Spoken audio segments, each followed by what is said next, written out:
Assalamu alaikum class. My name is Malaika Mahmood and I am here to teach you math. First chapter हमारा अल्हम्दुलिल्लाह complete हो चुका है और उम्मीद करती हूँ कि आप सबको वो अच्छे से समझ भी आ चुका होगा। क्लास नेक्स्ट जो हमारा चैप्टर है वो है unit number 2 which is about real and complex numbers. Chapter number 2 में आप क्या क्या पढ़ेंगे वो है real numbers, properties of real numbers, radical and radicands, laws of exponent and indices, complex number, basic operations on complex numbers. Chapter को start करने से पहले हम चैप्टर का थोड़ा सा इंट्रोडक्शन ले लेते हैं। उसमें देखते हैं क्लास रियल नंबर्स में आपने नंबर्स बहुत से हमने पढ़े हैं मैथ्स में। सबसे फर्स्ट कॉन्सेप्ट जो हमारे थे वो नेचुरल नंबर के बारे में थे। नेचुरल नंबर क्या होते हैं? All the numbers starting from 1 to up to so on is called natural number. इसको डिनोट करते हैं एन से। देन है हमारा होल नंबर। होल नंबर कोई भी काउंटिंग जो ज़ीरो से स्टार्ट हो रही है उसको कहते हैं होल नंबर्स। ज़ीरो से लेके जहाँ मर्जी तक जाए।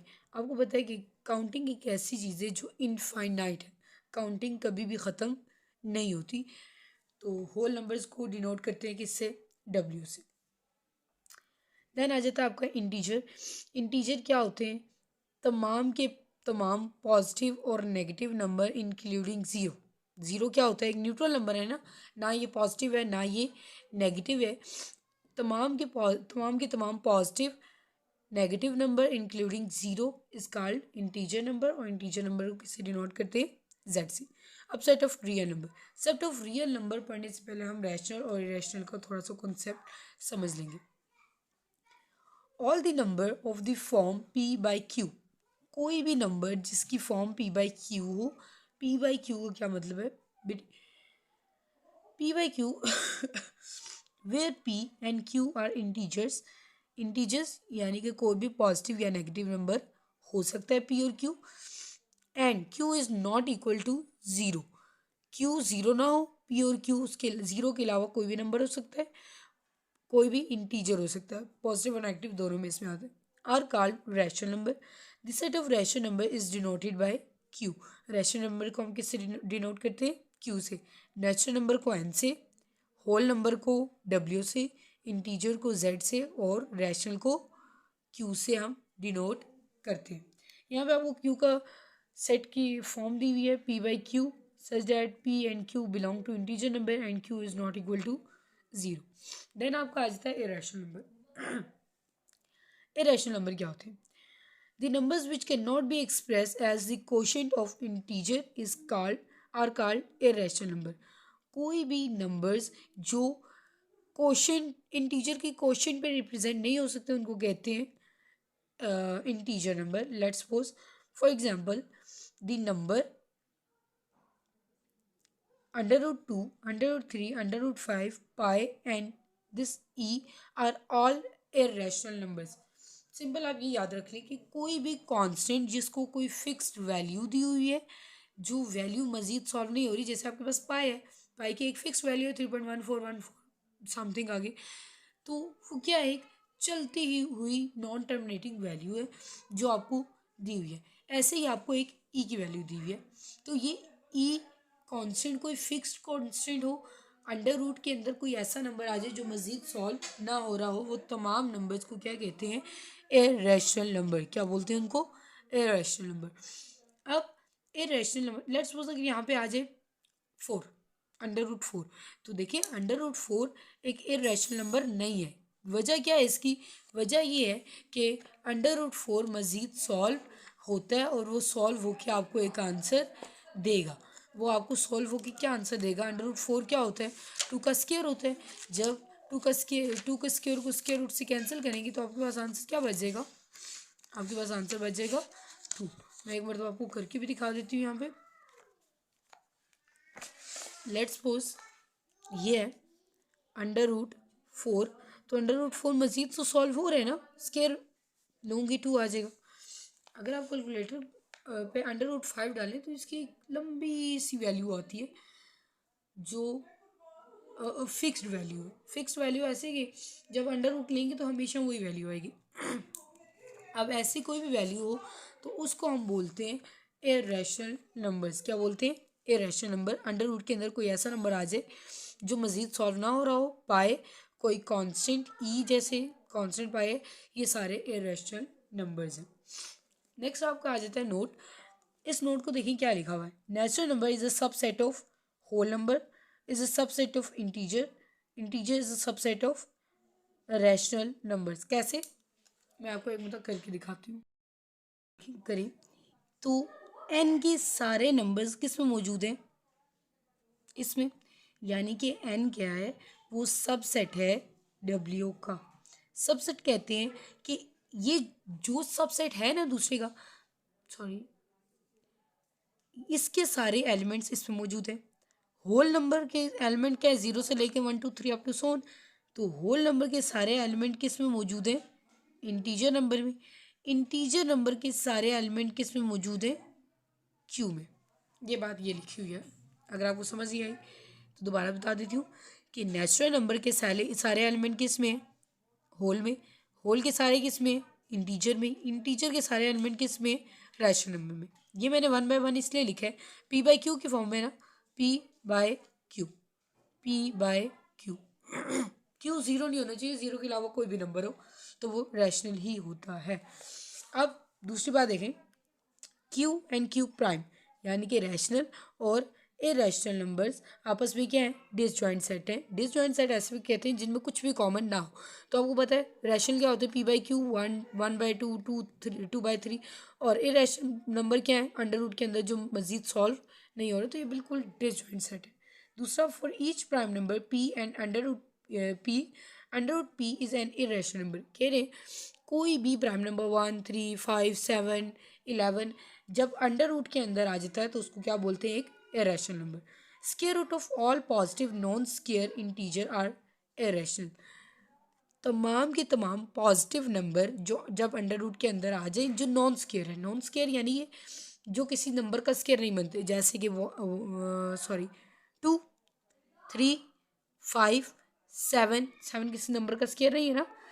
9 सॉरी 11 13 17, ये सारे नंबर्स क्या हैं? ये नॉन स्क्वायर्स नंबर हैं। जब भी ये रूट के अंदर आ जाएं तो उनको क्या बोलते हैं? Irrational numbers. नेक्स्ट हमारा काम अब जो है वो टर्मिनेटिंग डेसिमल फ्रैक्शन तक है। अब टर्मिनेटिंग डेसिमल फ्रैक्शन क्या होती है? ऐसी फ्रैक्शन, ऐसी पी बाई क्यू की फॉर्म में फ्रैक्शन जो डिवाइड होकर आपको कोई fixed answer they they. Fixed answer, let's suppose मैंने 2/5 को डिवाइड किया तो 0.4, आगे ख़त्म, कोई नंबर मज़ीद नहीं आया, यहीं पे माइनस होके सब्ट्रैक्ट होके उसने ज़ीरो रिमाइंडर दे दिया। ऐसी फ्रैक्शन जो आपको डिवाइड होने पर रिमाइंडर ज़ीरो दे उसको बोलते हैं टर्मिनेटिंग डेसिमल फ्रैक्शन। क्या बोलते हैं उसको? Terminating decimal fraction. या तो वो कोई fix number of fixed value दे। नेक्स्ट आ जाता है आपका नॉन टर्मिनेटिंग और रिकरिंग। नॉन टर्मिनेटिंग और रिकरिंग फ्रैक्शन क्या होती है? ऐसी फ्रैक्शन जिसको डिवाइड करने पे आपको एक नॉन टर्मिनेटिंग ऐसा नंबर जो ख़त्म ना हो।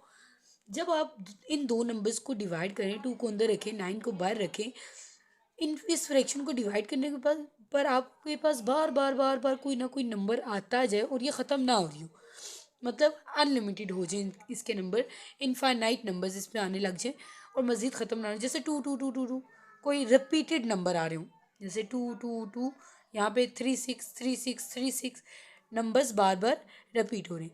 ऐसी फ्रैक्शन को बोलते हैं नॉन टर्मिनेटिंग और रिकरिंग फ्रैक्शन। नेक्स्ट आ जाता है इरेशनल नंबर्स। इरेशनल नंबर्स मैंने भी आपको बताया था कि कोई भी ऐसा नंबर जो जिस रूट के अंदर आ जाए, एक तो बात, दूसरा कोई कांस्टेंट की फिक्स्ड वैल्यू हो, इन सबको क्या कहते हैं? Irrational number. इनको क्या बोलते हैं? Irrational numbers. अब आप अपनी एक्सरसाइज की तरफ आते हैं। एक्सरसाइज 2.1 है हमारी जो आज हमने सॉल्व करनी है। एक्सरसाइज 2.1 में आपने सबसे पहला क्वेश्चन क्या है? Identify which of the following are rational and irrational numbers. Question आपका कि बताएं इनमें से रैशनल कौन से इरेशनल कौन से। फर्स्ट नंबर देखिए आपको पता चल रहा होगा कौन सा है, इरेशनल है। क्यों? क्योंकि रूट के अंदर एक प्राइम नंबर आ चुका है। नेक्स्ट p/q फ्रैक्शन की फॉर्म है और नीचे वाला नंबर ज़ीरो भी नहीं है, तो ये कौन सा है, कौन सी फ्रैक्शन है, कौन से नंबर से, रैशनल नंबर। एक कांस्टेंट आ गया है पाई, कौन सा नंबर होगा, रैशनल, फिर रैशनल। ये अब आपने ऐसा कोई नंबर अभी तक पढ़ा नहीं था। 7.25 अगर मैं इसका पॉइंट ख़त्म कर दूं तो इधर क्या आ जाएगा, अगर ये है ना 7.25, अगर इसका मैं पॉइंट ख़त्म कर दूं तो क्या आ जाएगा, नीचे 1, आगे जितने नंबर है उतने 0। तो मेरे पास क्या आ गई वैल्यू, 725 डिवाइडेड बाय 100। तो ये p/q की फॉर्म है ना, ऊपर p नीचे q, p/q की फॉर्म में एक नंबर है, तो ये भी कौन सा नंबर होगा, एक रैशनल नंबर। नेक्स्ट आ जाता है क्वेश्चन नंबर 6। क्वेश्चन नंबर 6 में देखें, √29 क्या ये एक स्क्वायर नंबर है, कोई ऐसा, ये 29 किसी नंबर का स्क्वायर बनता है, नहीं, 29 किसी नंबर का स्क्वायर नहीं बनता, बट ये है पॉजिटिव। तो आपने अभी यहाँ पे एक नोट में पढ़ा था कि square root of all positive non square integers are irrational. Positive number है, नॉन स्क्वायर है, इंटीजर है, तो ये क्या होगा, एक इरेशनल नंबर। नेक्स्ट है आपका question, convert the following fraction into decimal fraction. इनको हमने डेसिमल में कन्वर्ट करके बताना है जी। तो क्वेश्चन क्या है, convert the following fraction into decimal fraction. ऐसी फ्रैक्शन, अब इस फ्रैक्शन को हमने क्या करना है, डिवाइड करना है। डिवाइड कैसे करना है, आपको पता है डिवाइड हमने पहली क्लासेस में किया हुआ था। 17 को अंदर रखना है और 25 को बाहर। 25, अब क्या 25 के डब्बे में 17 आता है, नहीं, तो पॉइंट लगा के क्या इंक्रीज करेंगे, 0। आप डायरेक्ट कैलकुलेटर से भी कर सकते हैं, आपको सिर्फ इसमें डेसिमल फ्रैक्शन भी चेंज करना है, कर लें। कैलकुलेटर से तो आसान है, आप 17/25 लिखेंगे, आपके पास आंसर आ जाएगा। अगर किसी के पास कैलकुलेटर नहीं है तो उसको मैं करके भी बता देती हूँ। अब 25 के टेबल में 170 या 170 से स्मॉलर वैल्यू मुझे चाहिए। अगर आप रफ वर्क में मल्टीप्लाई कर लें, यहाँ पे कहीं पे रफ वर्क में 25 5 ज़र 125, 25 5 2 ज़र केरी 5 2 10 और 12 125 और 25 6 ज़र 150 करीब तरीन आ रहा है। अगर मैं 7 से करूँ तो 175 आ जाएगा। तो 25 मल्टीप्लाई बाय 6 क्या आ गया, 150, 20 नीचे। अब फिर पॉइंट लगा के 0 इंक्रीज करना है, तो 25 8 सर क्या आ जाएगा मेरे पास, 200। तो ये हमारे पास एक डेसिमल वैल्यू आ गई 0.68। सिंपल सॉल्व हो गया।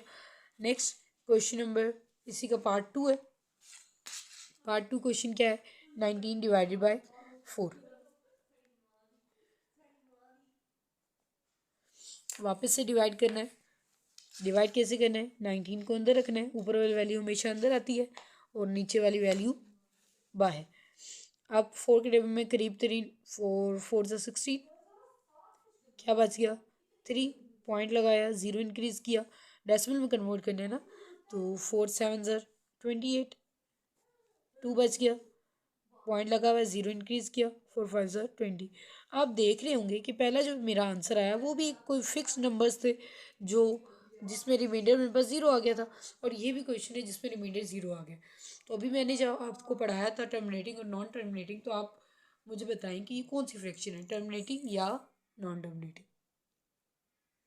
जी, तो ये non terminating sorry terminating fraction है जो ख़त्म हो रही है।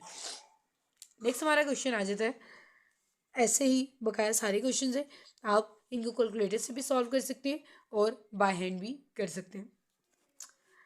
नेक्स्ट है question number 3, which of the following statement is true and which are false. अब आपने देखना है कौन सी स्टेटमेंट ट्रू है, फॉल्स। 2/3, 2/3 कौन सा नंबर है, एक रैशनल नंबर है।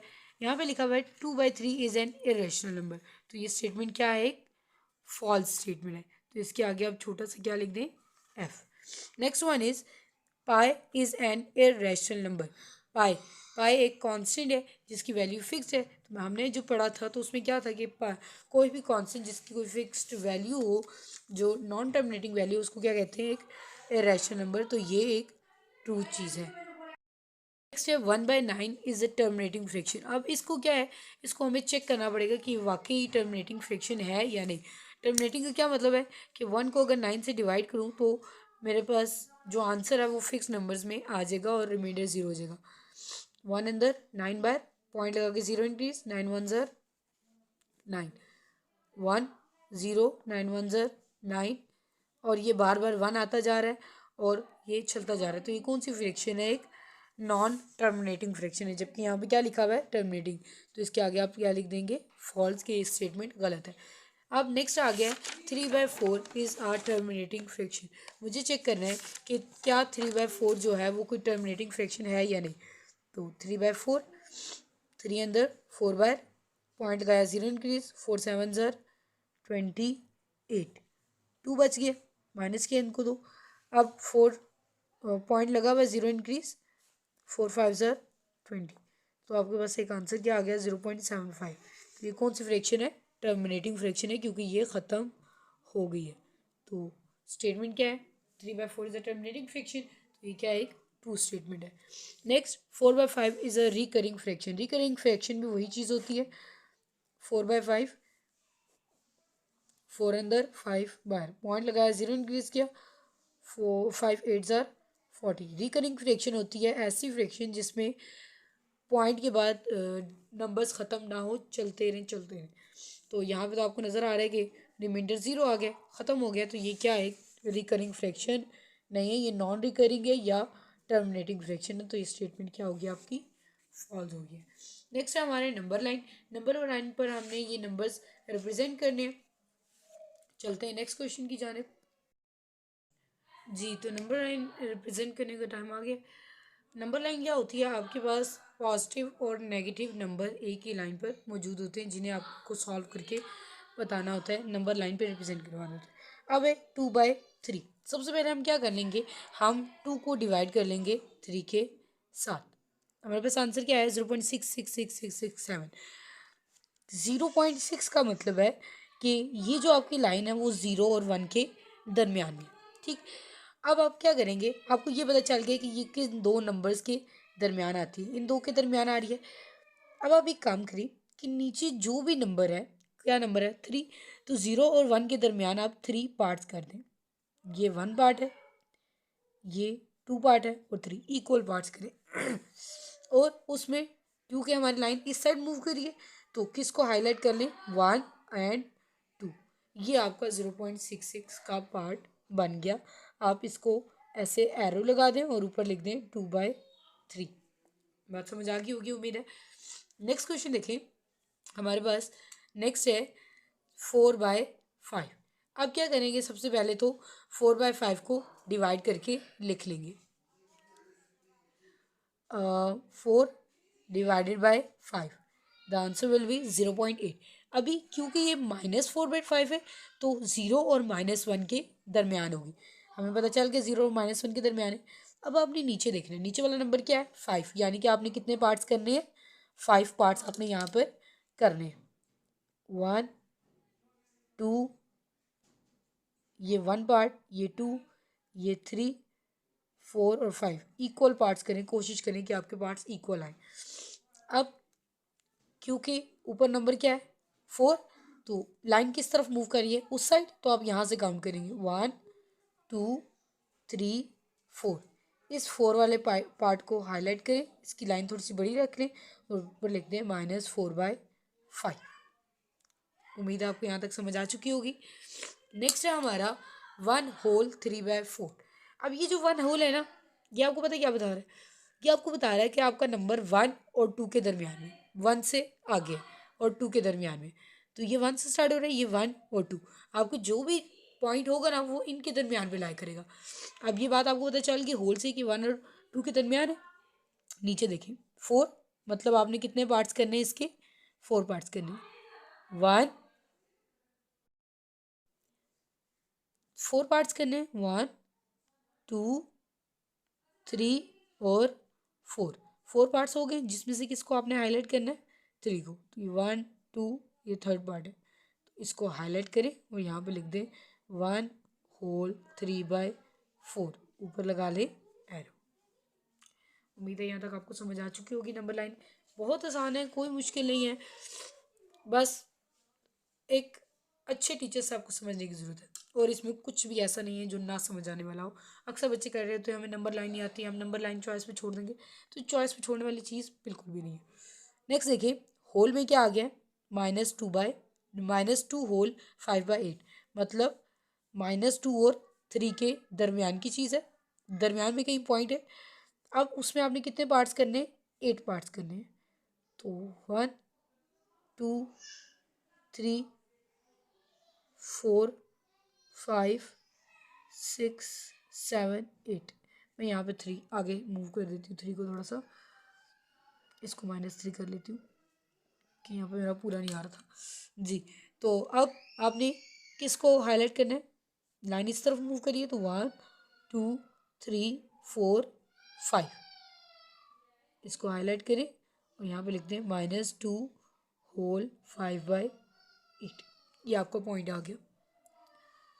नेक्स्ट है 2 होल 3/4, 2 होल यानी कि 2 और 3 के दरमियान है, 4 यानी कि 4 पार्ट्स करने हैं, 1 2 3 4। हाईलाइट किसको करना है, 3 वाले को, 1 2 3, 3 वाले को हाईलाइट करें,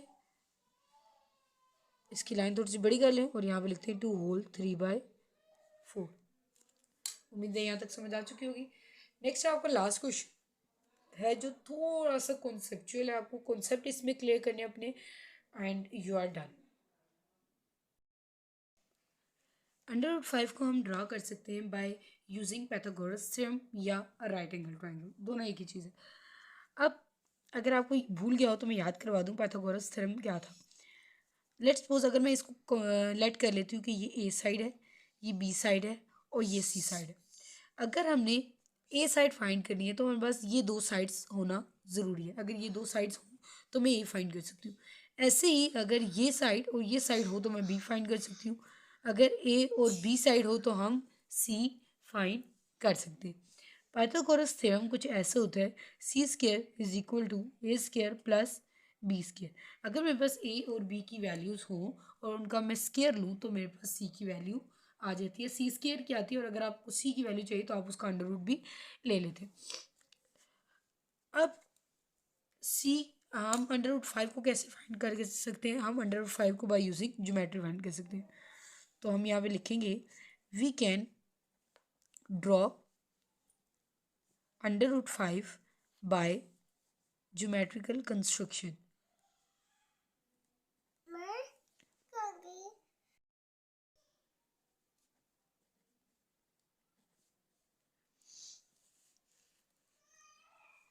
बाय ज्योमेट्रिकल कंस्ट्रक्शन हम ज्योमेट्रिकल कंस्ट्रक्शन के ज़रिए √5 को ड्रॉ कर सकते हैं। अब कैसे, लेट कर लें कि अगर मैं इसको 2 रख लेती हूँ और इसको क्या रख लेती हूँ, 1 रख लेती हूँ, और इस ट्राइंगल का नाम भी रख लेती हूँ OAB।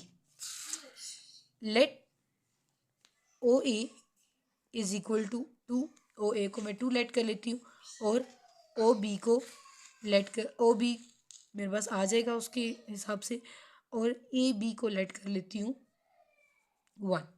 AB को क्या लेट किया मैंने, 1, OB को 2 और AB को OA को 2, AB को 1 और OB उससे आ जाएगा। कैसे, पाइथागोरस थ्योरम में पुट करूँ, OB का स्क्वायर = OA प्लस AB का स्क्वायर। OA की वैल्यू मेरे पास क्या है, OA की वैल्यू 2 है, तो 2 का स्क्वायर प्लस AB का स्क्वायर क्या आएगा, AB 1 है तो 1 का स्क्वायर, 2 का स्क्वायर 4 प्लस यहाँ पे क्या आ जाएगा 1, 4 + 1 क्या आ गया आपके पास 5। ये OB का स्क्वायर है। अगर हम यहाँ पे स्क्वायर रूट ले लें तो मेरे पास OB क्या आ जाएगा = √5। तो मुझे पता चल गया कि अगर मैं बेस को 2 रखूँ और एल्टीट्यूड या हाइट को मैं 1 रखूँ तो मेरे पास हाइपोटेनियस क्या आ जाता है, इसको हाइपोटेनियस कह देना, हाइपोटेनियस क्या आ जाता है √5। अब √5 को मैं ड्रॉ कैसे करूँगी, मैं आपको ड्रॉ करके दिखाती हूँ। ट्राइंगल में हमारे पास जो वैल्यूज़ आई थी वो क्या आई थी, ओ ए की वैल्यू 2, यानी कि जो बेस की वैल्यू हमने रखी थी, तो मैं यहाँ से 2 यूनिट्स है ना, तो ये यहाँ से लेके यहाँ तक ये 1 यूनिट है, और यहाँ से लेके ये यहाँ तक का ये कितने यूनिट्स है, 2 यूनिट। तो मैं इसको कहती हूँ ये ओ है, ये ए है, जो क्या है 2 यूनिट्स। फिर आपका आ जाता है ओ ए के बाद हमने क्या लेट की थी, ए बी की जो लेंथ है वो क्या है, 1 यूनिट है। अब 1 यूनिट कहाँ से कहाँ तक है, यहाँ से यहाँ तक। तो आप इसको स्केल पे मेजर करते हुए यहाँ पे स्केल यहाँ पे रखेंगे और रख के यहाँ पे लाइन लगा लेंगे। ऑलमोस्ट ये इतनी ही है जितनी यहाँ से यहाँ तक की, ये आपके आगे क्या, ये 1 यूनिट की लेंथ आ गई। अब यहाँ से लेके यहाँ तक जो है वो क्या था, √5 आया था। ऐसी बात है, ये जो हाइपोटेन्यूस आया था ओ बी की लेंथ वो √5 आई थी। तो हम क्या करेंगे, यहाँ से लेके यहाँ तक इसको लेंथ लगा देंगे, इसकी लाइन ज्वाइन कर देंगे ओ को बी के साथ। ये आपकी पता चल गया, इतनी क्या है, √5। ये 2 यूनिट्स है, ये 1 यूनिट है। अब ज्योमेट्रिकल कंस्ट्रक्शन को क्या, ज्योमेट्रिकल कंस्ट्रक्शन कैसे होती है, आप लेंगे कंपस और कंपस की निब रखेंगे यहाँ पे, इस जगह पे कंपस की निब रखेंगे और उसको इतना खोलेंगे, कितना, इस √5 जितना। यहाँ पे रखते हुए आप ऐसी आर्क यहाँ पे निब रखी और पेंसिल की ये कंपस की निब है, यहाँ पे पेंसिल की निब रखी और आपकी एक ऐसे ऐसे ऐसे करके एक आर्क लगेगी। क्या लगेगी, एक आर्क। आपको उम्मीद है नज़र आ रही होगी जी। ये आर्क क्या रिप्रेजेंट करती है, ये जो यहाँ तक ये जो पॉइंट आया है ना, ये पॉइंट रिप्रेजेंट कर रहा है कि यहाँ से यहाँ तक जो ऊपर की ये हाइपोटेनियस है ना, अगर हाइपोटेनियस को मैं लिटा दूँ तो ये यहाँ से यहाँ तक बनेगा। मतलब यहाँ से यहाँ तक की ये जो लेंथ है ये क्या है, √5। तो आप इस पॉइंट को हाईलाइट करेंगे जहाँ पे आपकी आर्क आएगी, उसके ऊपर लिख लेंगे √5। होप सो कि आपको समझ आ चुका होगा, जितना मैं समझा सकती थी मैंने आपको समझा दिया। इंशाल्लाह आपको समझ आ जाएगा एक दो मरतबा अगर आप इसी वीडियो को दोबारा देखेंगे तो। नेक्स्ट है क्वेश्चन नंबर 5 आपका, कह रहे हैं give a rational number between 3/4 and 5/9।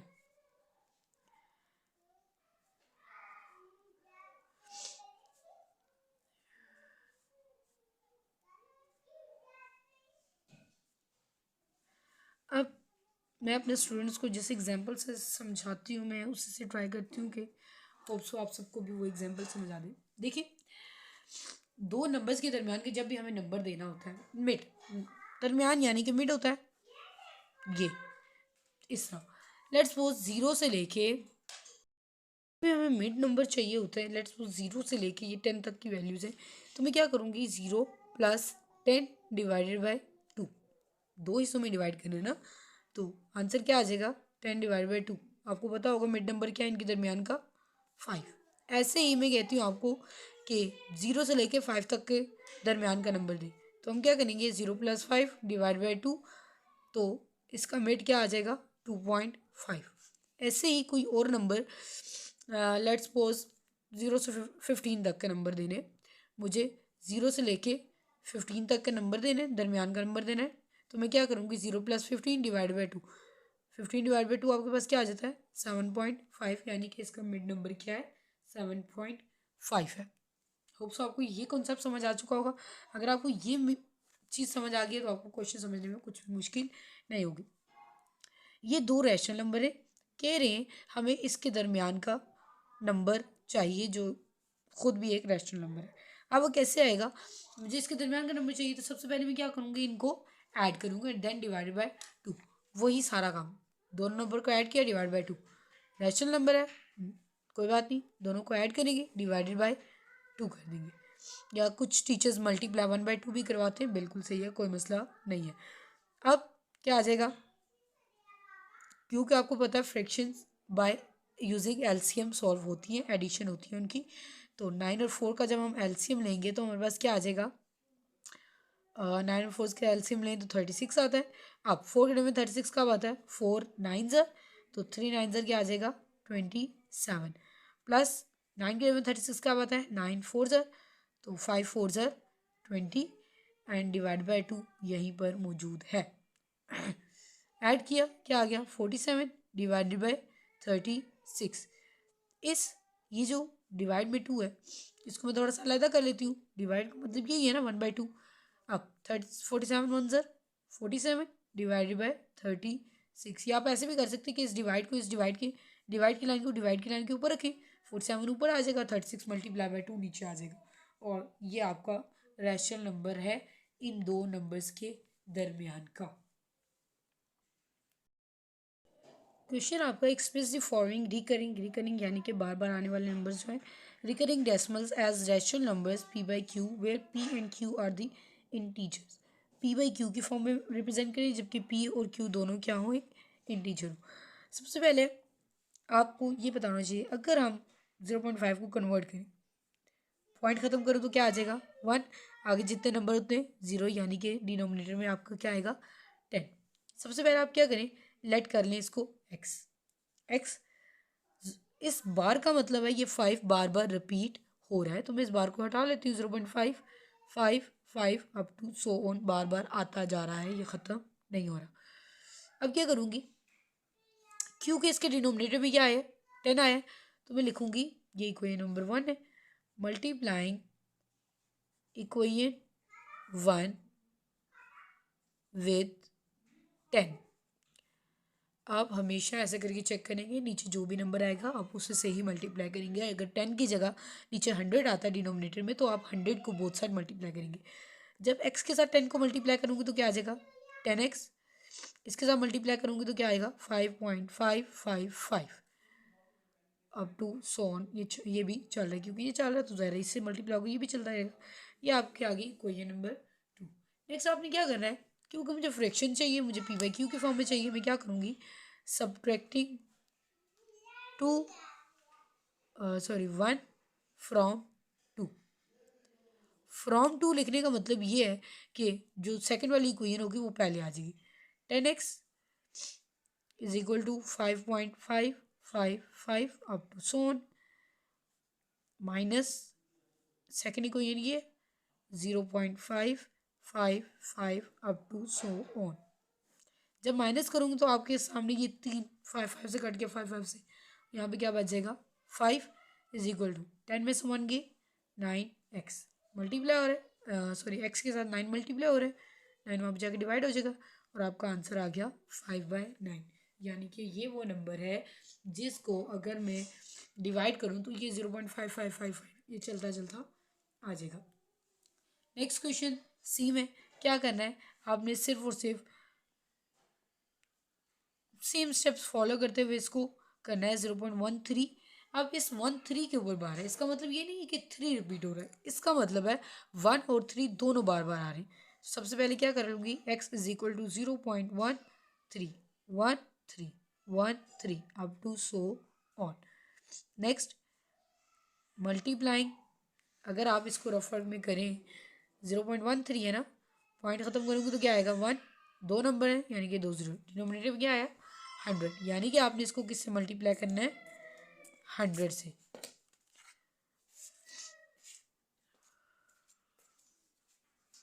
Hundred से मल्टीप्लाई करना है तो यहाँ पे क्या आ जाएगा 100x इज इक्वल टू 13.13 आप मल्टीप्लाई करके चेक भी कर लें, ये याद है अप टू सो ऑन।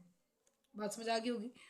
अब इक्वेशन नंबर 1 को इक्वेशन नंबर 2 से सब्ट्रैक्ट करना है, ये इक्वेशन नंबर 1 थी, सब्ट्रैक्टिंग 1 फ्रॉम 2, 2 में से 1 को सब्ट्रैक्ट करूँगी तो क्या आ जाएगा 100x माइनस एक्स, दूसरी फॉर्म में भी लिख के बता दिए कि 100 में से x माइनस होगा, और 13.13 minus 0.131313 up to so on, चलता जा रहा है दोनों। यहाँ पे बचेगा आपको ये पूरी चीज़ इस पूरी चीज़ से कैंसिल, और 13 बचेगा और यहाँ पे 99x। जब x की वैल्यू आप निकालेंगे तो 99 मल्टीप्लाई हो रहा है, इधर आके क्या हो जाएगा divide, and here is your answer. उम्मीद है कि आपको एक्सरसाइज 1.2 सॉरी 2.1 बहुत अच्छे से समझ आ गई होगी। ये लास्ट क्वेश्चन है जो आपकी प्रैक्टिस के लिए मैंने छोड़ दिया है, ये आप करें और कोशिश करें कि प्रैक्टिस बहुत अच्छी हो आपकी, बार बार एक क्वेश्चन को करें। मैथ्स में आपको बार बार लिखने का कभी भी कोई नुकसान नहीं होगा, बल्कि उल्टा फ़ायदा ही होगा। जितनी मरतबा आप करेंगे उतनी मरतबा आपकी प्रैक्टिस अच्छी होगी, आपको हर मरतबा कुछ नया सीखने को लाजमी मिलेगा। दुआएं दुआओं में याद रखिएगा, और कुछ अगर समझ नहीं आया तो कमेंट में लाजमी पूछें। अगर चैनल पसंद आ जाए, पढ़ाने का तरीका पसंद आ जाए, तो लाइक कमेंट एंड शेयर लाजमी करें। Thank you so much. मिलते हैं नेक्स्ट वीडियो में, तब तक के लिए अल्लाह हाफिज़।